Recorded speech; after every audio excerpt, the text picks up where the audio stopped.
Message शामिल नहीं कर सकते जी उस चों जिहदे च सानूं लगदा है कि ये सवाल होर भी बहुत सारिਆਂ ਦੇ ਦਿਮਾਗ 'ਚ हो सकते हैं ਉਹਨਾਂ ਨੂੰ ਅਸੀਂ ਜ਼ਰੂਰ ਜਿਹੜਾ ਉਹ ਡਿਸਕਸ ਵੀ ਕਰਦੇ जी ਇਹ ਲਿਖਤ ਮਾਈਕਲ ਮਲਕ ਜੀ ਦੀ ਇਸਲਾਮਾਬਾਦ ਪਾਕਿਸਤਾਨ ਤੋਂ ਹੈ ਉਹਨਾਂ ਨੇ ਲਿਖਿਆ ਅਸਲਾਮ ਅਲੈਕਮ ਸਤਿ ਸ਼੍ਰੀ ਅਕਾਲ ਵਾਹਿਗੁਰੂ ਜੀ ਕਾ ਖਾਲਸਾ ਵਾਹਿਗੁਰੂ ਜੀ ਕੀ फतेह डॉक्टर साहब और नीलम कौर जी मिठी ज़बान पंजाबी बोलने वाले आपको इस्लामाबाद पाकिस्तान से माइकल मलक का अदाब बहुत शुक्रिया माइकल मलक जी जी फिर लिखते हैं डॉक्टर साहब आपकी क्या कहने तुसी पहले किथे सी सच में सिखों को आपकी शक्ल में एक बेहतरीन लीडर मिला है आपने ना सिर्फ सिखों की आंखें खोली हैं बल्कि पूरी दुनिया की खोल रहे हैं सच बोलते हैं और खूब बोलते हैं ये आपको मेरी तीसरी ईमेल है पहले 2 मेल्स भी डस्टबिन में नहीं गई इसके लिए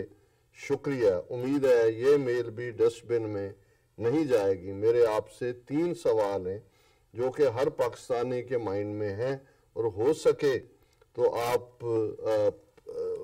हो सकता है सिखों के माइंड में भी हो बहुत कंफ्यूजन बाय सिखी के बारे में है प्लीज़ आंसर लाजमी देना सो उन्होंने 3 सवाल ਜਿਹੜੇ ਕਿ ਪ੍ਰਿੰਸੀਪਲ ਨੇ ਸਵਾਲ ਪਹਿਲਾਂ ਤਾਂ ਮਾਈਕਲ ਮਲਕ ਜੀ ਤੁਹਾਡਾ ਸ਼ੁਕਰੀਆ ਬਹੁਤ ਬਹੁਤ ਸ਼ੁਕਰੀਆ ਤੁਸੀਂ ਜਿਹੜਾ ਸਾਨੂੰ ਯਾਦ ਕਰਦੇ ਹੋ ਔਰ ਸਾਡੇ ਲਈ ਇਹ ਫਖਰ ਵਾਲੀ ਗੱਲ ਹੈ ਕਿ ਸਾਡੇ ਭਰਾ ਭੈਣਾਂ ਦੂਰ ਦੁਨੀਆ ਦੇ ਕੋਨੇ-ਕੋਨੇ 'ਚ ਬੈਠੇ ਹੋਏ ਸਾਡੇ ਇਸ ਪ੍ਰੋਗਰਾਮ ਨਾਲ ਜੁੜੇ ਹੋਏ ਨੇ ਔਰ ਇਹ ਸੱਚੋ ਸੱਚ ਪ੍ਰੋਗਰਾਮ ਇੱਕ ਸਿੱਖਾਂ ਔਰ ਮੁਸਲਮਾਨਾਂ ਖਾਲਿਸਤਾਨੀਆਂ ਔਰ ਪਾਕਿਸਤਾਨੀਆਂ ਦੀ ਮੁਹੱਬਤ ਦਾ ਇੱਕ ਐਸਾ ਬੌਂਡ ਬਣ ਰਿਹਾ ਜਿਸ ਚੋਂ ਰੱਬ ਨੇ ਚਾਹਿਆ ਤੇ ਇਹ ਸਾਡੀ ਹਕੀਕਤ ਦੇ ਵਿੱਚ ਖਾਲਿਸਤਾਨ ਹੋਣ ਚਾਹੇਗਾ ਔਰ ਅਸੀਂ ਗੁਆਂਢੀ ਮੁਲਕਾਂ ਵਾਂਗ ਜਿਹੜਾ ਉਹ ਆਪਸ ਦੇ ਵਿੱਚ ਹੋਰ ਵੀ ਜਿਹੜੀ ਨੇੜਤਾ ਹੈ ਜਿਹੜੀ ਕਿ ਅਜ਼ਲਾਂ ਤੋਂ ਲਿਖੀ ਹੋਈ ਹੈ ਇਹ ਠੀਕ ਹੈ ਕਈ ਵਾਰ ਕੁਝ ਚੀਜ਼ਾਂ ਉਹ ਹਿਸਟੋਰੀਕਲ ਇਸ ਕਿਸਮ ਦੀਆਂ ਹੋ ਜਾਂਦੀਆਂ ਨੇ ਜਿਵੇਂ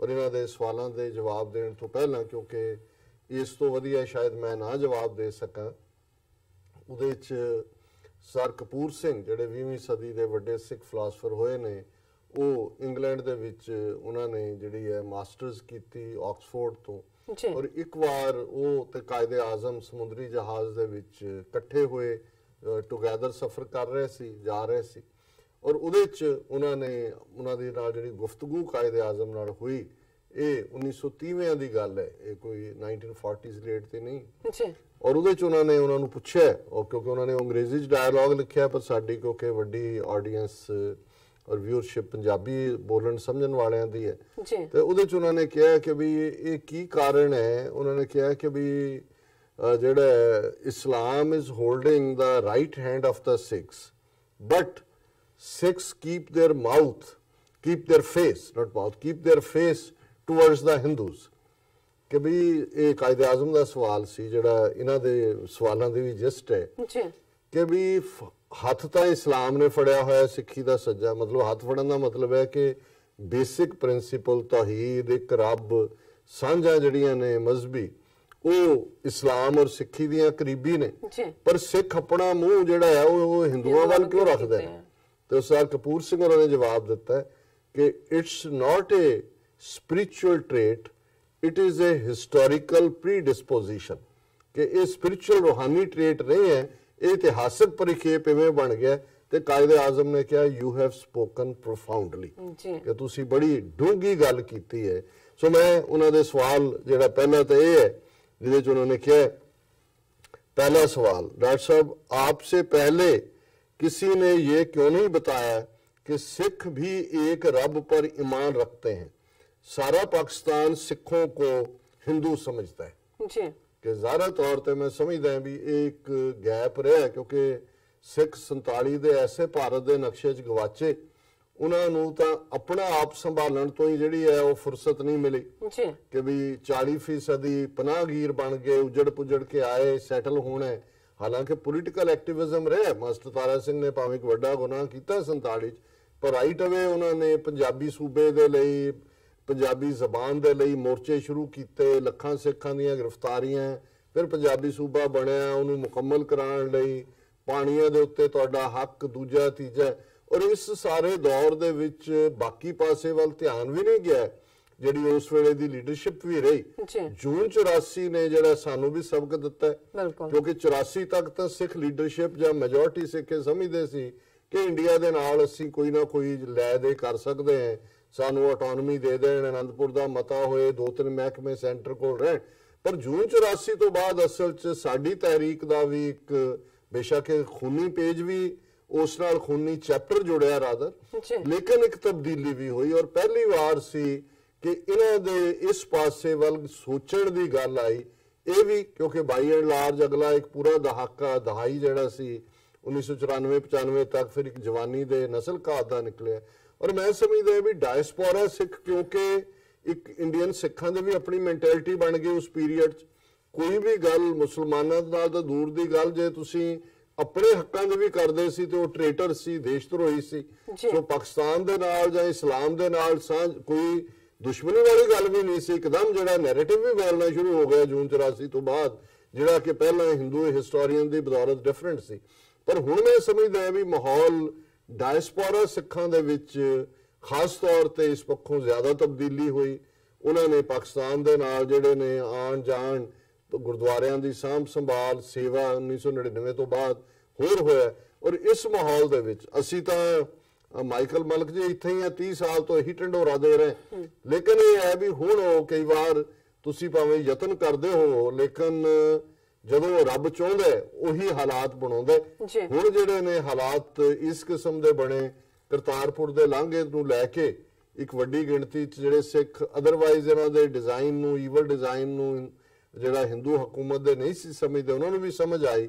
ਸੋ ਮੈਂ ਸਮਝਦਾ ਵੀ ਕਿਉਂਕਿ ਪਾਕਿਸਤਾਨ ਦਾ ਵੀ ਜਿਹੜਾ ਉਹਨਾਂ ਦਾ ਖਾਸ ਤੌਰ ਤੇ ਮੀਡੀਆ ਰਿਹਾ, ਉਹਦੇ ਤੇ ਜਿਨ੍ਹਾਂ ਦੀ ਡੋਮੀਨੈਂਸ ਰਹੀ, ਉਹਨਾਂ ਨੂੰ ਵੀ ਇਹ ਬਹੁਤਾ ਚੰਗਾ ਨਹੀਂ ਸੀ ਲੱਗਦਾ ਕਿ ਸਿੱਖਾਂ ਮੁਸਲਮਾਨਾਂ ਦੀ ਜਾਂ ਪੰਜਾਬ ਦੇ ਦੋਵੇਂ ਲੋਕਾਂ ਦੀ ਕੋਈ ਆਪਸੀ ਸਾਂਝ ਨੂੰ ਉਹ ਕੋਈ ਸੈਂਟਰਲ ਸਟੋਰੀਜ਼ ਬਣਾਉਣ ਜਾਂ ਡਿਸਕਸ ਕਰਨ। ਬੜੇ ਲਿਮਿਟਿਡ ਜਰਨਲਿਸਟ ਪੰਜਾਬ ਦੇ ਲਹਿੰਦੇ ਪੰਜਾਬ 'ਚ ਵੀ ਸੀ ਜਿਨ੍ਹਾਂ ਨੇ, ਔਰ ਮੈਂ ਹਮੇਸ਼ਾ ਹੀ ਇਕਬਾਲ ਕੈਸਰ ਔਰ ਦੂਸਰੇ ਜਿਹੜੇ ਨੇ ਇਲਿਆਸ ਘੁੰਮਣ, ਉਹਨਾਂ ਦਾ ਸ਼ੁਕਰਗੁਜ਼ਾਰ ਹੈ ਕਿ ਉਹਨਾਂ ਨੇ ਉਹ ਪਹਿਲੇ ਸਨ ਜਿਨ੍ਹਾਂ ਨੇ ਇੱਕ ਜੁਆਇੰਟ ਕਰਕੇ ਆਪਰੇਸ਼ਨ ਸਾਰੇ ਪਾਕਿਸਤਾਨ ਦੇ 174 ਇਤਿਹਾਸਕ ਗੁਰਦੁਆਰਿਆਂ ਦੀ ਉੱਤੇ ਕਿਤਾਬ ਲਿਖੀ, ਉਹਨਾਂ ਦੀਆਂ ਪਿਕਚਰਸ ਉਸ ਸਾਰੇ ਤੋਂ। ਫਿਰ ਉਹਨਾਂ ਨੇ ਬਾਹਰ ਵੀ ਦੌਰੇ ਕੀਤੇ ਔਰ ਇਹ ਇਸ ਦੌਰ ਦੀ ਸ਼ੁਰੂਆਤ ਹੋਈ ਔਰ ਇਹ ਕਰਤਾਰਪੁਰ ਲਾਂਘਾ ਫਾਈਨਲ ਉਹ ਜੰਪ ਬਣਿਆ। ਸੋ ਮੈਂ ਸਮਝਦਾ ਵੀ ਕਿਉਂਕਿ ਪਾਕਿਸਤਾਨ 'ਚ ਵੀ ਦੂਸਰੀ ਜਨਰੇਸ਼ਨ ਆ ਗਈ 47 ਤੋਂ ਬਾਅਦ, ਜਿਹੜੀ 47 'ਚ ਇਧਰੋਂ ਉਧਰ ਗਏ ਜਾਂ ਉਧਰੋਂ ਆਏ ਸਿੱਖਾਂ ਦੇ ਨਾਲ, ਉਹਨਾਂ ਨੂੰ ਤਾਂ ਪਤਾ ਸੀ ਸਿੱਖਾਂ ਬਾਰੇ ਔਰ ਉਹ, ਲੇਕਿਨ ਨਵੀਂ ਜਨਰੇਸ਼ਨ ਉੱਥੇ ਵੀ ਜ਼ੁਬਾਨ ਵੀ ਬਦਲੀ, ਉਰਦੂ ਨੈਸ਼ਨਲ ਲੈਂਗੁਏਜ ਬਣਨ ਦੇ ਨਾਲ ਬਹੁਤ ਸਾਰਾ ਕਲਚਰ ਉਸ ਕਿਸਮ ਦਾ ਆਇਆ ਕਿ ਜਿਹੜੀ ਸਾਡੇ ਕਲਚਰਸ ਦੀ ਸਾਂਝ ਸੀ ਉਸ ਬਾਰੇ ਵੀ ਘੱਟ ਗਿਆਨ ਸੀ। ਔਰ ਬਾਕੀ ਜੇ ਉਧਰ ਹਿੰਦੂਤਵੀ ਪ੍ਰੋਪੇਗੈਂਡਾ ਸੀ ਤੇ ਇਧਰ ਵੀ ਅਨਫੋਰਚੂਨੇਟਲੀ ਸਕੂਲਾਂ ਦੀਆਂ ਕਿਤਾਬਾਂ ਦੇ ਵਿੱਚ ਔਰ ਦੂਜੇ ਤੀਜੇ ਸਿੱਖਾਂ ਦਾ ਇਮੇਜ ਇੱਕ ਜਿਹੜਾ ਉਹ ਜ਼ਾਲਮ ਵਾਲਾ, ਆਪਰੈਸਰ ਵਾਲਾ ਬਣਾ ਦਿੱਤਾ ਗਿਆ। ਈਵਨ ਮਹਾਰਾਜਾ ਰਣਜੀਤ ਸਿੰਘ ਜਾਂ ਉਸ ਪੀਰੀਅਡ ਦੀਆਂ ਜਿਹੜੀਆਂ ਨੋਬਿਲਟੀ ਦੀਆਂ ਗੱਲਾਂ ਸੀ ਉਹ ਵੀ ਬੈਕ ਬਰਨਰ ਤੇ ਚਲੀਆਂ ਗਈਆਂ ਔਰ ਜਿਹੜੀਆਂ ਟਕਰਾਅ ਜਾਂ ਨੈਗੇਟਿਵਿਟੀ ਵਾਲੀਆਂ ਸੀ ਉਹ ਪ੍ਰੋਮਿਨੈਂਟ ਰਹੀਆਂ। ਪਰ ਮੈਂ ਸਮਝਦਾ ਵੀ ਕੁਦਰਤ ਜਦੋਂ ਕੁਝ ਕਰਦੀ ਹੈ ਉਦੋਂ ਹੀ ਹੁੰਦਾ। ਸੋ ਮੈਂ ਸਮਝਦਾ ਵੀ ਹੁਣ ਘੱਟੋ ਘੱਟ ਜਦੋਂ ਇਹ ਪਾਰਲੇ ਮੱਕਾ ਔਰ ਮਦੀਨਾ ਦਾ ਪਾਕਿਸਤਾਨ ਦੇ ਹਵਾਲੇ ਨਾਲ, ਈਵਨ ਇਮਰਾਨ ਖਾਨ ਸਾਹਿਬ ਨੇ ਕਰਤਾਰਪੁਰ ਸਾਹਿਬ ਨੂੰ ਮਦੀਨੇ ਦੇ ਨਾਲ ਤਸ਼ਬੀਹ ਦਿੱਤੀ ਕਿ ਵੀ ਸਿੱਖਾਂ ਦਾ ਮਦੀਨਾ। ਸੋ ਮੈਂ ਸਮਝਦਾ ਵੀ ਆਉਣ ਵਾਲੇ ਪੀਰੀਅਡ 'ਚ ਇਹ ਜਿਹੜੀ ਸਾਂਝਾਂ ਦੀ ਗੱਲ ਹੈ ਇਹ ਹੋਰ ਵੀ ਅੱਗੇ ਤੁਰੇਗੀ। ਫਿਰ ਇਹਨਾਂ ਦਾ ਜਿਹੜਾ ਦੂਸਰਾ ਸਵਾਲ ਇਹ ਸਾਰੇ ਦੇ ਨਾਲ ਉਹਨਾਂ ਨੇ ਕੀਤਾ, दूसरा सवाल, एक रब को मानने वालों का बुतों को पूजने वालों से क्या रिश्ता बनता है? सिखों को तो मुसलमानों के नज़दीक होना चाहिए था। जैसे बाबा गुरु नानक जी सारी जिंदगी मुसलमानों के साथ उन्होंने गुजारी है और सिख लोग हिंदुओं के साथ शादियां करना भी बुरा नहीं समझते। आपकी रस्में भी हिंदू की तरह ही क्यों हैं? क्या हिंदुइज्म ने सिखी को चेंज कर दिया है? देखो सवाल उन्हों का बड़ा जायज़ है। हुण देखना ये है भी ईवन पहले शादियां की गल कर लईए, ਇਹਦੇ ਚ ਕੋਈ ਸ਼ੱਕ ਨਹੀਂ ਹੈ ਕਿ ਜਿਹੜੀ ਜਦੋਂ ਸਿੱਖੀ ਦੀ ਸ਼ੁਰੂਆਤ ਹੋਈ, ਗੁਰੂ ਨਾਨਕ ਸਾਹਿਬ ਦਾ ਜਿਹੜਾ ਜਨਮ ਹੈ ਉਸ ਪਰਿਵਾਰ ਚ ਹੋਇਆ, ਜਿਹੜਾ ਜਿਸ ਨੂੰ ਤੁਸੀਂ ਉਸ ਡੈਫੀਨੇਸ਼ਨ ਦੇ ਨਾਲ ਜਿਹੜਾ ਉਹੀ ਪਰਿਵਾਰ ਕਹੋਗੇ ਜਿਸ ਦੇ ਲਈ ਲਫ਼ਜ਼ ਹਿੰਦੂ ਵਰਤਿਆ ਜਾਂਦਾ ਹੈ। ਹਾਲਾਂਕਿ ਅਸੀਂ ਸਮਝਦੇ ਹਾਂ ਕਿ ਵੀ ਇਸ ਦੇ ਨਾਲ ਕੋਈ ਆਈਡੀਓਲੋਜੀ ਦਾ ਕੋਈ ਤਾਲੁਕ ਨਹੀਂ ਹੁੰਦਾ, ਕਿਉਂਕਿ ਗੁਰੂ ਨਾਨਕ ਸਾਹਿਬ ਨੇ ਜਿਹੜੀ ਗੱਲ ਕਹੀ ਨਾ ਉਹ ਬੁੱਤ ਪ੍ਰਸਤਾਂ ਦੇ ਹੱਕ 'ਚ ਸੀ, ਨਾ ਹੀ ਹਿੰਦੂਇਜ਼ਮ ਦੀ ਰੈਕਗਨੀਸ਼ਨ ਸੀ। ਪਰ ਜਿਨ੍ਹਾਂ ਲੋਕਾਂ ਨੂੰ ਤੁਸੀਂ ਮੈਸੇਜ ਦੇ ਰਹੇ ਹੋ ਉਹਨਾਂ ਦੇ ਨਾਲ ਤਾਂ ਉਹਨਾਂ ਦੀਆਂ ਰੂਟਸ ਤਾਂ ਸੈਂਕੜੇ ਹਜ਼ਾਰਾਂ ਸਾਲਾਂ ਤੋਂ ਉੱਥੇ ਨੇ।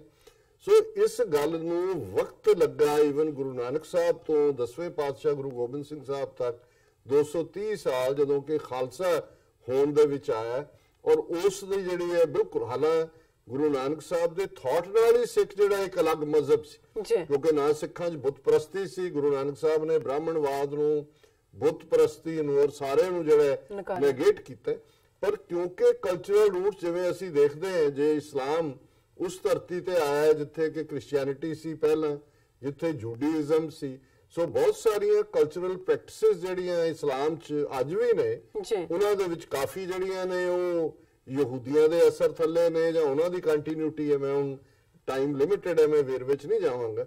ਸੋ ਇਸੇ ਤਰ੍ਹਾਂ ਇਹ ਜ਼ਰੂਰ ਹੈ, ਹੁਣ ਜਿਵੇਂ ਇੱਕ ਮੁਸਲਮਾਨ ਉਹ ਇੱਕ ਯਹੂਦੀ ਲੜਕੀ ਨਾਲ ਵੀ ਵਿਆਹ ਕਰ ਸਕਦਾ, ਇੱਕ ਈਸਾਈ ਲੜਕੀ ਨਾਲ ਵੀ ਕਰ ਸਕਦਾ, ਪਰ ਅੱਗੋਂ ਜਿਹੜੀ ਔਲਾਦ ਹੈ ਉਹ ਮੁਸਲਮਾਨ ਹੀ ਹੋਏਗੀ। ਸੋ ਜੇ ਸਿੱਖਾਂ ਨੇ ਵੀ ਕਬੀਲਾ ਵਾਈਜ਼ ਗਰੋ ਕਰਨਾ ਸੀ, ਸੋ ਜ਼ਾਹਰ ਹੈ ਕਿ ਜਿਹੜੇ ਇਸਲਾਮ 'ਚ ਸੀ ਉਹਨਾਂ ਨੇ ਤਾਂ ਆਪਣੀ ਲੜਕੀ ਦੇਣੀ ਨਹੀਂ ਸੀ ਇਸ ਪਾਸੇ, ਕਿਉਂਕਿ ਉਹ ਫਿਰ ਲਾਜ਼ਮ ਹੁੰਦਾ ਹੈ ਕਿ ਵੀ ਇੱਕ ਮੁਸਲਮਾਨ ਆਪਣੀ ਬੇਟੀ ਦਾ ਨਿਕਾਹ ਮੁਸਲਮਾਨ ਨਾਲ ਹੀ ਕਰੇਗਾ।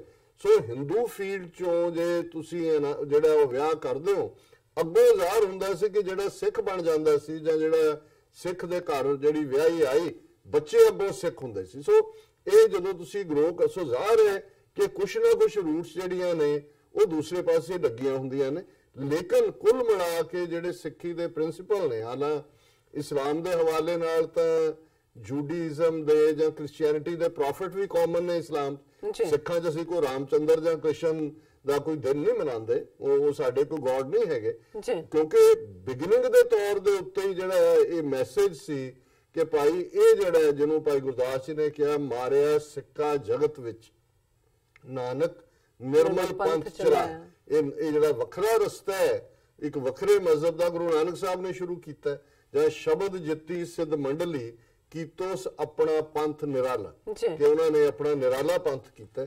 ਸੋ ਜ਼ਾਹਿਰ ਹੈ ਕਿ ਕੁਝ ਰਸਮਾਂ ਦੀ ਕੰਟੀਨਿਊਟੀ, ਔਰ ਈਵਨ ਜਿਹੜੇ ਭਾਰਤ ਦੇ ਨਕਸ਼ੇ 'ਚ ਮੁਸਲਮਾਨ ਨੇ ਉਹਨਾਂ ਦੇ ਵਿੱਚ ਵੀ ਜੇ ਬਹੁਤ ਸਾਰੀਆਂ ਚੀਜ਼ਾਂ ਨੇ ਅੱਜ ਵੀ ਤੁਸੀਂ ਦੇਖੋਗੇ ਉਹ ਹਿੰਦੂ ਇਨਫਲੂਐਂਸ ਨੇ, ਬਟ ਮਜ਼ਹਬ ਔਰ ਕਈ ਵਾਰੀ ਜਿਹੜਾ ਕਲਚਰ ਜਾਂ ਤਹਿਜ਼ੀਬ ਚੱਲ ਰਹੀ ਸੀ ਡੋਮੀਨੇਟ 4000 ਸਾਲ ਦੀ, ਅੱਜ ਵੀ ਸਾਡੇ ਘਰਾਂ 'ਚੋਂ ਹੁਣ ਉਧਰ ਜੇ ਜੋਤਸ਼ੀ ਨੇ, ਇੱਧਰ ਨਜੂਮੀ ਨੇ, ਉਧਰ ਵੀ ਦੂਜਾ, ਹੁਣ ਇਹ ਸਾਰਾ ਕਿੱਥੋਂ ਆਇਆ ਪਾਰਟ ਹੈ।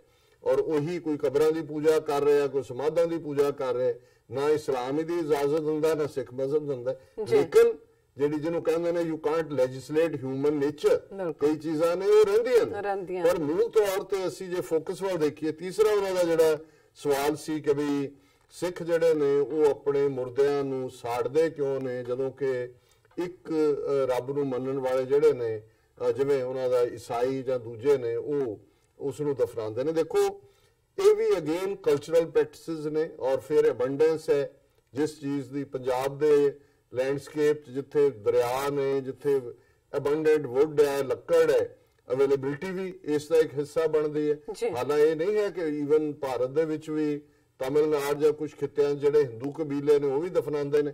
ਔਰ ਇਸ ਦੇ ਨਾਲ ਵੀ, ਔਰ ਇਹ ਕੋਈ ਇਸ ਕਿਸਮ ਦਾ ਨਹੀਂ ਹੈ ਕਿ ਮੁੱਢਲੇ ਤੌਰ ਦੇ ਉੱਤੇ, ਕਿਉਂਕਿ ਜਿਹੜਾ ਇਸ ਦੇ ਉੱਤੇ ਸਿੱਖੀ ਦੀ ਪੋਜੀਸ਼ਨ ਹੈ ਉਹ ਇਹੀ ਰਹੀ ਹੈ ਕਿ ਭਾਈ ਇਨ ਦਾ ਐਂਡ ਆਫ ਦਾ ਡੇ ਤੁਹਾਡੇ ਕਰਮਾਂ ਦੇ ਹਿਸਾਬ ਨਾਲ ਫੈਸਲਾ ਹੋਣਾ ਹੈ। ਔਰ ਮੈਂ ਸਮਝਦਾ ਵੀ ਇਸਲਾਮ ਜਾਂ ਕ੍ਰਿਸਚੀਅਨਿਟੀ 'ਚ ਦਫਨਾਉਣ ਦਾ ਕਾਨਸੈਪਟ ਕਿਆਮਤ ਦੇ ਦਿਨ ਨਾਲ ਜੁੜਿਆ ਹੋਇਆ ਹੈ, ਜਦੋਂ ਕਿ ਹਿਸਾਬ ਹੋਏਗਾ, ਕਬਰਾਂ 'ਚੋਂ ਜਿਹੜੇ ਨੇ ਮੁਰਦੇ ਉਠਾਏ ਜਾਣਗੇ ਔਰ ਉਹ ਆਪਣੇ ਗੁਨਾਹ ਦਾ ਹਿਸਾਬ ਦੇਣਗੇ। ਔਰ ਮੈਨੂੰ ਲੱਗਦਾ ਵੀ ਚੰਗੇ ਕੰਮਾਂ ਦਾ ਹਿਸਾਬ ਤਾਂ ਇਸਲਾਮ ਈਸਾਈਅਤ ਵੀ ਨਾਲੋਂ ਨਾਲ ਹੋ ਜਾਂਦਾ, ਗੁਨਾਹ ਦਾ ਹੁੰਦਾ। ਤੇ ਇੱਥੇ ਜਿਹੜਾ ਸਾਡਾ ਕਾਨਸੈਪਟ ਹੈ ਉਹ ਕੁਛ ਇਸ ਕਿਸਮ ਦੀ ਕਿਆਮਤ ਜਾਂ ਉਹਨਾਂ ਦੇ ਉੱਠਣ ਨਾਲ ਸਿੱਖੀ ਦਾ ਨਹੀਂ ਜੁੜਿਆ ਹੋਇਆ। ਸਾਡੇ 'ਚ ਤਾਂ ਜਿਹੜਾ ਇਸ ਪਾਰਟ ਨੂੰ ਅਸੀਂ ਸਮਝਦੇ ਹਾਂ ਵੀ ਆਪਣੀ ਜ਼ਿੰਦਗੀ 'ਚ ਜੋ ਤੁਸੀਂ ਕੀਤਾ ਉਹਦੇ ਲਈ ਤੁਸੀਂ ਜਵਾਬ ਦਿਓ ਰੱਬ ਨੂੰ, ਉਹ ਰੱਬ ਕਿਵੇਂ ਹਿਸਾਬ ਲੈਂਦਾ।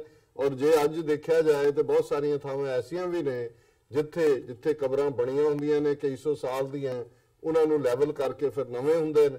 ਸੋ ਇਹ ਵੀ ਮੋਰ ਕਲਚਰਲ ਪ੍ਰੈਕਟਿਸ ਹੈ ਰਾਦਰ ਦੈਨ ਸਾਡਾ, ਕਿਉਂਕਿ ਮਜ਼ਹਬੀ ਤੌਰ ਦੇ ਉੱਤੇ ਕੋਈ ਸਾੜਨਾ ਜਾਂ ਦਫਨਾਣਾ ਇਸ ਦੇ ਉੱਤੇ ਕੋਈ ਹਦਾਇਤ ਨਹੀਂ ਹੈ, ਪਰ ਇਹ ਜਿਹੜਾ ਪਾਰਟ ਹੈ ਸੋ ਅਖੀਰ 'ਚ ਉਹਨਾਂ ਨੇ ਜਿਹੜਾ ਵਾਹਿਗੁਰੂ ਜੀ ਕਾ ਖਾਲਸਾ ਵਾਹਿਗੁਰੂ ਜੀ ਕੀ ਫਤਿਹ ਕਹਿ ਕੇ ਖਾਲਿਸਤਾਨ ਜ਼ਿੰਦਾਬਾਦ ਜ਼ਿੰਦਾਬਾਦ, ਸਿੱਖ ਮੁਸਲਿਮ ਭਰਾਵਰੀ ਜ਼ਿੰਦਾਬਾਦ, ਭਰਾ ਵਾਲਾ। ਔਰ ਬਹੁਤ ਬਹੁਤ ਸ਼ੁਕਰੀਆ ਮਾਈਕਲ ਮਲਕ ਜੀ ਤੁਹਾਡਾ। ਜੀ ਮੇਰੇ ਕੋਲ ਵੀ ਕਾਫੀ ਸਾਰੇ ਮੈਸੇਜ ਨੇ ਜਿਹੜੇ ਸਾਨੂੰ ਲਾਈਵ ਸਾਡੇ ਦਰਸ਼ਕਾਂ ਨੂੰ ਆਏ ਨੇ। ਬਾਬੂ JN ਲਿਖਦੇ ਨੇ, you have a fight harder and harder to get freedom from Hindu Bania.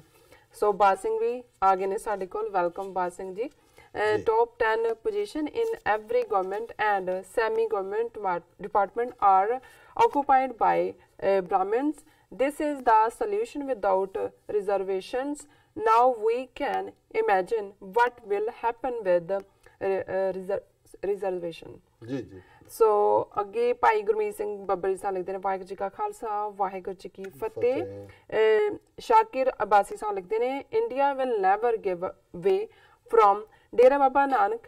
It will make excuse of drug smuggling and terrorism. So Lakveer Raggar साहब लिखते हैं, वाहिगुरू जी का खालसा वाहिगुरू जी की फतेह। Mohammad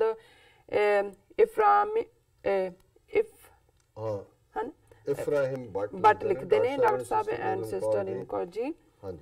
Majority of world leaders are Kangars. They want to enforce their kaminapan, so they least bothered about others. Quality of human beings have deteriorated. जी मोहम्मद साहब तुसी बिल्कुल ठीक फरमाया कि ये सारे शैताना दी टोली जिहड़ी है अपने फायदे देखते हैं, और इसी तरह ट्रूथ प्रिवेल्स वालियां दी मैं देख रहा Pakistan is moving towards his glory. No power on earth can stop it. Khalistan will be created with the full support of Pakistan. Dr. Saab, I salute to your wisdom.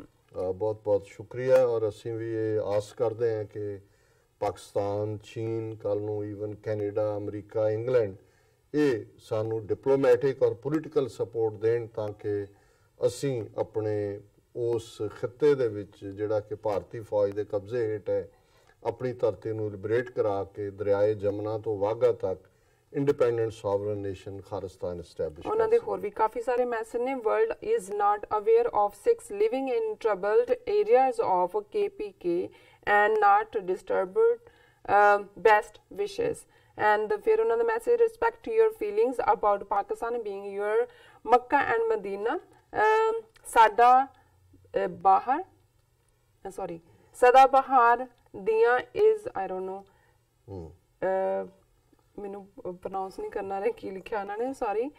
And oh God let spring, ਸਾਡੇ ਬਹਾਰ ਇਸ ਬਾਗ ਦੇ ਵਿੱਚ ਕਦੇ ਖਿਜ਼ਾ ਨਾ ਆਵੇ, ਹੋਵਨ ਫੈਜ਼ ਹਜ਼ਾਰਾਂ ਤਾਈ ਹਰ ਭੁੱਖਾ ਫਲ ਖਾਵੇ। ਵਾਹ ਵਾਹ, ਵੈਰੀ ਨਾਈਸ ਵੈਰੀ ਨਾਈਸ। ਔਰ ਮੈਨੂੰ ਹੁਣ ਮੈਂ ਤੁਹਾਡੇ ਤੋਂ ਟੇਕ ਓਵਰ ਕਰਦਾ ਕਿਉਂਕਿ ਸ਼ਕੀਰ ਅਬਾਸੀ ਲਿਖਦੇ ਨੇ, please conduct a programme on people who are behind operation in Golden Temple. Certainly ਅਸੀਂ ਇਸ ਦੇ ਉੱਤੇ ਕੰਮ ਕਰਾਂਗੇ। ਮੁਹੰਮਦ ਇਫਰਾਹਿਮ ਬੱਟ ਲਿਖਦੇ ਨੇ, oh God, let spring always reign over this garden and let not autumn come here ever. ਇਹ ਉੱਪਰਲੇ ਸ਼ੇਅਰ ਦੀ ਅੰਗਰੇਜ਼ੀ ਹੈ। May blessings reach all and may every hungry person eat fruit. ਇਹੀ ਜਦੋਂ ਸਿੱਖ ਅਰਦਾਸ ਵੀ ਕਰਦੇ ਨੇ, ਨਾਨਕ ਨਾਮ ਚੜ੍ਹਦੀ ਕਲਾ ਤੇਰੇ ਭਾਣੇ ਸਰਬੱਤ ਦਾ ਭਲਾ। ਸੋ ਇਹ ਸਰਬੱਤ ਦਾ ਭਲਾ ਇਹੀ ਹੈ ਕਿ ਇਸ ਰੱਬ ਦੇ ਬਣਾਏ ਇਸ ਸੰਸਾਰ ਦੇ ਵਿੱਚ ਕੋਈ ਭੁੱਖਾ ਨਾ ਸਵੇ, ਸਾਰੇ ਪਾਸੇ ਜਿਹੜਾ ਖੁਸ਼ੀਆਂ ਹੋਣ ਔਰ ਹਰ ਇੱਕ ਜਿਹੜਾ ਉਹ ਆਪਣੇ ਜੀਵਨ ਨੂੰ ਖੁਸ਼ਹਾਲ ਬਣਾ ਸਕੇ। ਬਿਲਕੁਲ। ਅਦੀਲ 786 ਲਿਖਦੇ ਨੇ, ਵੈਲ ਡਨ ਡਾਕਟਰ ਸਾਹਿਬ, when I see you in programme I think about you that you are the only Sikh think tank member who always predicts well and ਹਾਂਜੀ ਅਦੀਲ ਸਾਹਿਬ ਬਹੁਤ ਬਹੁਤ ਸ਼ੁਕਰੀਆ, ਇਹ ਤੁਹਾਡੀ ਨਵਾਜ਼ਿਸ਼ ਹੈ। ਅਸੀਂ ਤਾਂ ਇੱਕ ਹੋਕਾ ਦੇਣ ਵਾਲੇ ਹਾਂ, ਜਾਗਤੇ ਰਹੋ ਜੀ। ਔਰ ਹੋਰ ਵੀ ਸਾਡੇ ਬਹੁਤ ਸਾਰੇ ਵੀਰ ਭੈਣਾਂ ਬੜੇ ਡਿਫਰੈਂਟ ਸ਼ੋਬਿਆਂ ਦੇ ਵਿੱਚ ਕੰਮ ਕਰ ਰਹੇ ਨੇ, ਔਰ ਉਸ ਸਭ ਦਾ ਹੀ ਨਤੀਜਾ ਹੈ ਕਿ ਸਾਡੀਆਂ ਦੋ ਕੌਮਾਂ ਵੀ ਨੇੜੇ ਆ ਰਹੀਆਂ ਨੇ ਔਰ ਖਾਲਿਸਤਾਨ ਦੀ ਮੂਵਮੈਂਟ ਵੀ ਜਿਹੜੀ ਹੈ ਉਹ ਇਸ ਵੇਲੇ ਦੁਨੀਆ ਦੇ ਵਿੱਚ ਇੱਕ ਆਪਣਾ ਮੁਕਾਮ ਹਾਸਲ ਕਰਨ ਵੱਲ ਅੱਗੇ ਵਧ ਰਹੀ ਹੈ। ਜੀ ਡਾਕਟਰ ਸਾਹਿਬ, ਇੱਥੇ ਲੈਂਦੇ ਆ ਬ੍ਰੇਕ। ਵਿਊਅਰਸ, ਇਸ ਤਰ੍ਹਾਂ ਹੀ ਬਣੇ ਰਹਿਣਾ। ਮਿਲਦੇ ਹਾਂ ਛੋਟੇ ਜਿਹੇ ਵਕਫੇ ਤੋਂ ਬਾਅਦ।